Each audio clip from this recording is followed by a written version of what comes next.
आप देख रहे हैं वतन समाचार। मैं हूं मोहम्मद अहमद। अगले 2-3 दिनों में उत्तर प्रदेश की राजनीति में एक बड़े इनकलाब की आहट है। वो इनकलाब समाजवादी पार्टी के पक्ष में जाएगा या समाजवादी पार्टी के विपक्ष में जाएगा, जबकि 2027 के विधानसभा चुनाव और उससे पहले प्रधानी के चुनाव, बीटीसी के चुनाव, ब्लॉक प्रमुख के चुनाव और दूसरे चुनाव पेंडिंग हैं। आजम खां के लगभग 23 महीने के बाद जेल से बाहर आने की सूचना है। आज क्वालिटी बार लैंड के मामले में इलाहाबाद हाई कोर्ट ने उनको जमानत दे दी। इससे पहले भी उनको अलग अलग केसेस में जमानत मिलती रही है और अब उनके वकील एडवोकेट मोहम्मद खालिद के अनुसार वो जेल से बाहर आ जाएंगे अगले 2-3 दिनों की कार्रवाई पूरी होने के बाद। खबर यह है कि जेल से बाहर आने के बाद वो सीधे अपनी जो कॉन्स्टिट्यूएंसी है, जो उनका अपना क्षेत्र है, रामपुर जाएंगे। लेकिन क्या रामपुर आजम खां उस आव भाव से जा पाएंगे जिस आव भाव ताव से वो पहले जाते थे? एक बड़ा सवाल है, क्योंकि पिछले 2024 के लोकसभा चुनाव हुए। 2024 के लोकसभा चुनाव में सबने देखा कि आजम खां के बारे में यह कहा गया कि किस तरह से अखिलेश यादव ने उनको उनके क्षेत्र में एक बड़ा मैसेज दिया है। खबर यह आई कि पूर्व उपराष्ट्रपति हामिद अंसारी, नजीब जंग और दूसरे लोगों की पैरवी से मौलाना मोहिबुल्लाह नदवी को लोकसभा का टिकट मिला, रामपुर से मिला। और ये वो मौलाना मोहिबुल्लाह नदवी हैं जिनके बारे में ये कहा जाता है कि वो आजम खां के मुखर विरोधी हैं। टिकट मिला, जीत करके आए, वहां से एसटी हसन का टिकट कटा। खबर ये आई कि रुचि मीरा जो वहां से लोकसभा सांसद है मुरादाबाद से, वो आजम खां की जिद के कारण ही ये खबर आई कि रुचि मीरा को वहां से टिकट मिला और एक सीट जो कोई मुसलमान जीत सकता था, वो सीट जो है एसटी हसन की जगह पे रुचि मीरा को चली गई, जो कि परंपरागत तौर से वो सीट लंबे समय से मुस्लिम सीट रही है। ये वही सीट है जहां से अजहरुद्दीन जैसे लोग भी जो है सियासत की पिच पर कामयाब बल्लेबाजी कर सके हैं, कर चुके हैं। और अर्जुन सिंह ने उस जमाने में उनको टिकट दिया था, जीत करके आए थे, सांसद भी रहे। और लेकिन बाद में ये कहा गया कि वो निभा नहीं पाए, जैसी उम्मीद थी उनसे कि वो लोगों के लिए काम करेंगे, अजहरुद्दीन उस तरह से फिट नहीं बैठ पाए। तो सवाल ये है कि आजम खां अब जब रिहा होकर के आएंगे 2-3 दिन में, तो यूपी की सियासत किस करवट लेगी?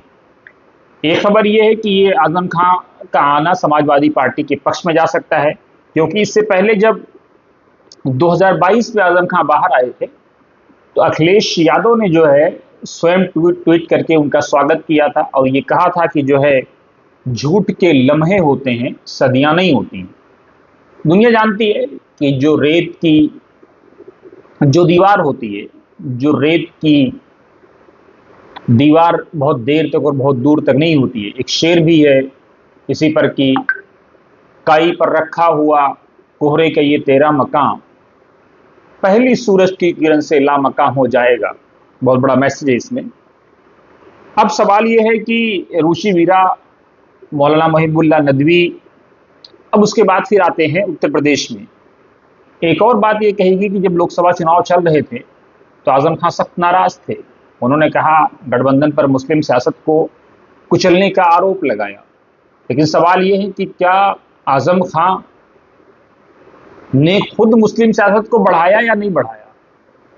ये एक ऐसा सवाल है जो वक्त वक्त पर लोगों के बीच में दबी और खुली भाषाओं में, जुबानों में आता रहा है, क्योंकि लफ्ज तासीर से बनते हैं, तलफ़ुज़ से नहीं।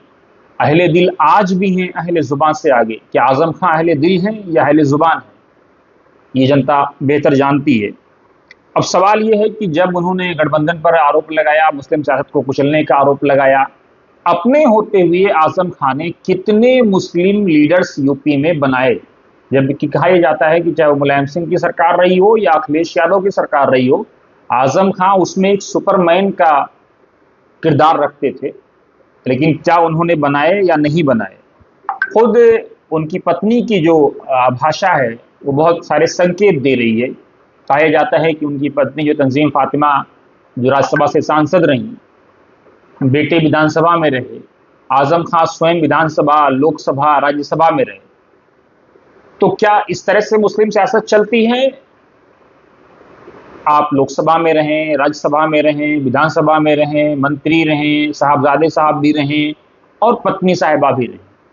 क्या और उत्तर प्रदेश के जो मुसलमान हैं, जो 20%, 15%, 17% की जो आबादी है, क्या उसमें और कोई नहीं आजम खां को मिलता है? सवाल लोगों ने वक्त वक्त पर पूछा भी है। और भी बहुत सारी बातें आई हैं जिसका जवाब आजम खां जब निकल से जेल करके बाहर आएंगे तो जवाब देंगे।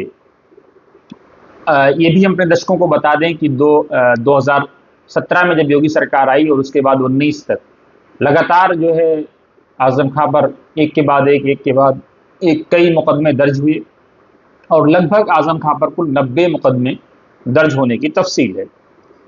20 मई 2022 के बाद आजम खां बाहर आ गए थे और फिर 2023 में चले गए थे। अब 2025 के आखिर में आजम खां फिर जेल से बाहर आएंगे। लगभग 23 महीने का यह वक्फा होगा। समाजवादी पार्टी के लिए कितनी राहत की खबर होगी, क्योंकि तो उनकी जो पत्नी तंजीम फातिमा है उन्होंने कई बार ये बात कही है उनके हवाले से कि जब सपा पे भरोसे की बात दूसरे लोगों पे कही गई तो उन्होंने कहा कि अल्लाह के अलावा किसी पर भरोसा नहीं है। जाहिर सी बात है कि एक मोमिन को उसी अल्लाह पर भरोसा रखना चाहिए जो इस दुनिया का रचयिता है। सारे जहां के मालिक तेरा ही आसरा है, राजी हैं हम उसी में जिसमें तेरी रजा है। हम क्या बताएं तुमको, सब कुछ तुम्हें खबर है, हर हाल में हमारी तेरी तरफ नजर है, मजबूरियां हमारी बस तू ही जानता है, सारे जहां के मालिक तेरा ही आसरा है। तो तंजीम फातिमा अगर ये कह रही है तो गलत नहीं कह रही है कि सारा आसरा उसी का है। अब सवाल ये पैदा होता है कि क्या आजम खां कोई पॉलिटिकल पार्टी बनाएंगे, आजम खां सपा में रहेंगे, या राहुल गांधी की जो कांग्रेस है, जो अब तक की कहा जाता है कि तमाम कांग्रेस के जो अनेकों रूप आए उन सब रूपों में सबसे अलग है, तो कौन सा रूप आजम खां का देखने को मिलेगा, उसके लिए आप इंतजार करिए। क्योंकि जैसे ही आजम खां 2023 में जेल में गए थे तो एक हफ्ते के बाद ही या चंद दिनों के बाद ही उनको सीतापुर शिफ्ट कर दिया गया था। लोकसभा चुनाव के बीच में जो है, या बल्कि कहीं बाद में अखिलेश यादव उनसे मिलने भी गए, मान मनोवल की बात भी आई, लेकिन कहा यह गया कि वो माने नहीं। तो अब जनता को यह तय करना है। अखिलेश यादव पर बहुत सारे आरोप लगे कि जिस तरह वो एक जो पॉलिटिकल जो प्रेशर होता है अखिलेश यादव वो बना नहीं पाए। इस तरह के आरोप अखिलेश यादव पर सभा पर लगे। और भी कहा गया कि अगर अखिलेश यादव यूपी में चक्का जाम करते, आजम खां के लिए प्रोटेस्ट करते, आजम खां के लिए यूपी बंद का कॉल देते तो शायद सरकार पर प्रेशर बनता। लेकिन ऐसा भी कुछ नहीं देखने को मिला पिछले चंद सालों में, जब से आजम खां जेल में रहे आए गए, और फिर आने की संभावना अब जग गई है। 2-3 दिनों में संभवतः वो बाहर आ जाएंगे। बने रहिए वतन समाचार के साथ। आजम खां का क्या रूप होगा, नहीं होगा, आजम खां कैसे उसको लेंगे, जनता कैसे लेगी, बहुत सारी बातें ऐसी हैं। हर अपडेट्स हम आप तक पहुंचाते रहेंगे। आप बने रहिए वतन समाचार के साथ।